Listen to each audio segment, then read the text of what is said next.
ये साला हमारे गांव का मुखिया एक शौचालय नहीं बनवा सकता। साला आधी रात को भी यहाँ खेत में हगने आना पड़ रही है। ये कौन है वहाँ? लगता है ये भी मेरी तरह खेत में हल्का होने आया है।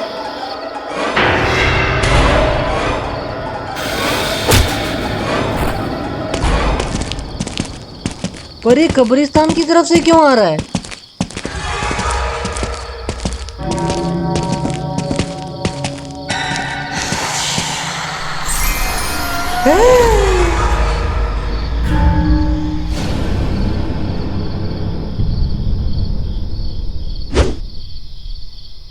अरे भाई, दिक्कत क्या हो गई जो आधी रात को मीटिंग बुलानी पड़ गई?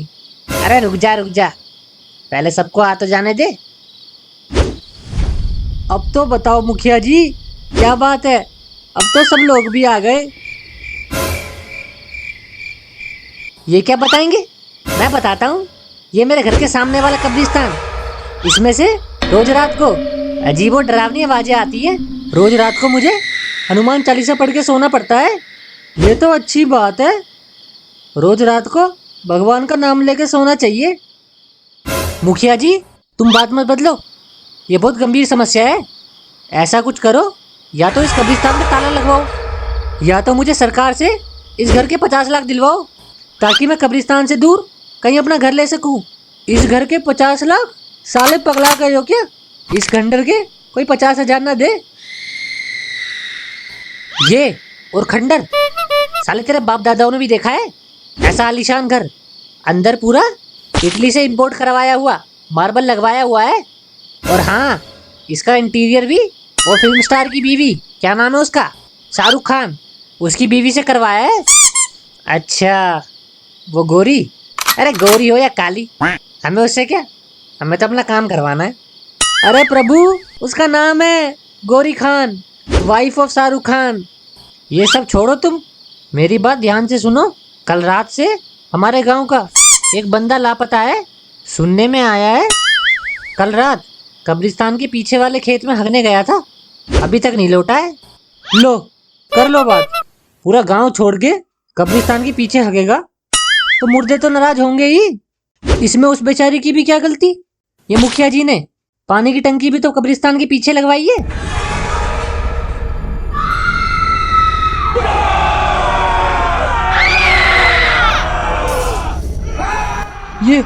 ये इतनी डरावनी आवाजें कहाँ से आ रही है? अरे मुखिया जी, डर क्यों रहे हो? ये तो मैं हूँ, ये भूतों की मिमिक्री कर रहा हूँ। ये तो वाकई में बहुत डरावनी आवाजें हैं। हाँ, अब पता चला कैसे रहते हैं हम इस कब्रिस्तान के सामने। अपना घर होने के बावजूद भी कभी कभी रात को डर के मारे पड़ोसी के घर सोने जाना पड़ता है।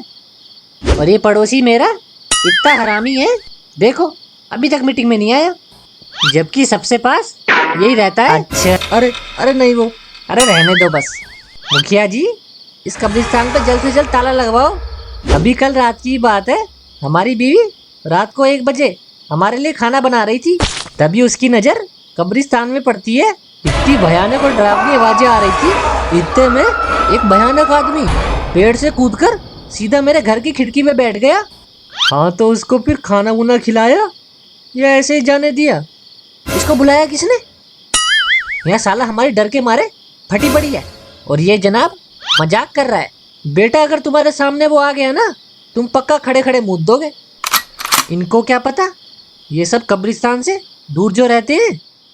एक रात यहाँ रहकर देखो, तब पता चलेगा डर क्या होता है।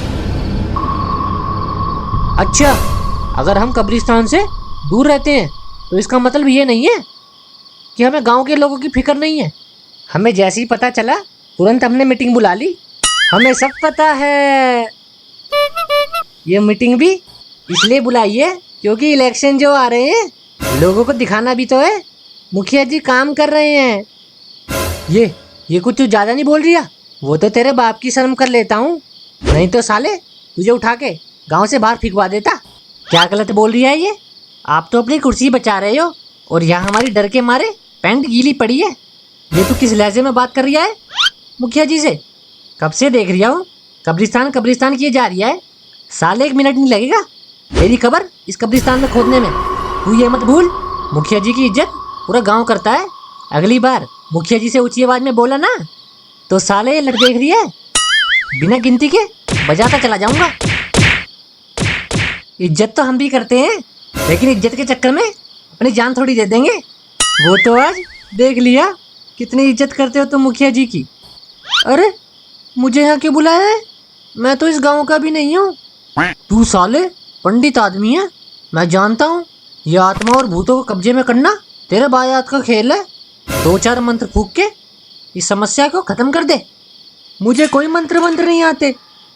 ये समस्या गंभीर है, इसके लिए तुम जिंगूर बाबा को बुलाओ, वो इस समस्या को जड़ से खत्म कर सकते हैं। इतना बजट नहीं है हमारा जो हम जिंगूर बाबा को अफोर्ड कर सके। तू कुछ कर सकता है तो बता। चिंता मत कर, तेरा जो भी बनेगा वो बाद में तू मुखिया जी से समझ लियो। अच्छा तो सुनो, तुम सब में से कोई एक रात के 3 बजे 3 नींबू और 1 मिर्ची लेकर कब्रिस्तान के बीचों बीच रख के वापस आ जाना।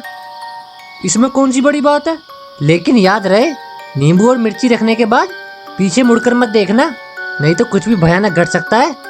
अच्छा तू साले हमें बता रही है?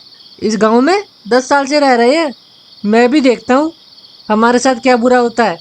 बेटा इतना भी हल्के में मत लो, क्या पता कल सुबह का सूरज तुम देख भी ना पाओ।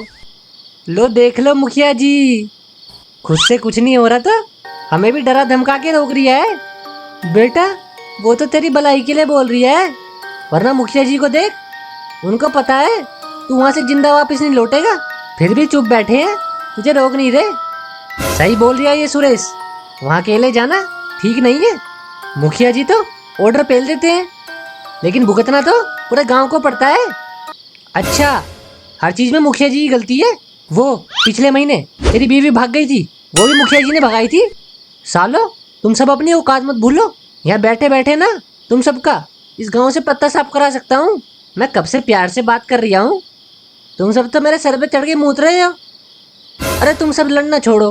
पंडित जी ये नहीं हो सकता कि हम सब जाकर कब्रिस्तान में नींबू और मिर्ची रखाएं। नहीं, उस आत्मा को तुरंत एहसास हो जाएगा हम सब एक से ज़्यादा हैं, तो वो बाहर नहीं आएगी।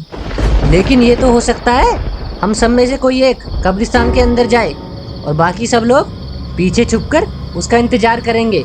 जैसी कुछ अजीब लगेगा हम सब उसकी मदद करने तुरंत पहुंच जाएंगे। हाँ ये हो सकता है, तो अब देर मत करो, 3 बजने में सिर्फ 1 घंटा बचा है।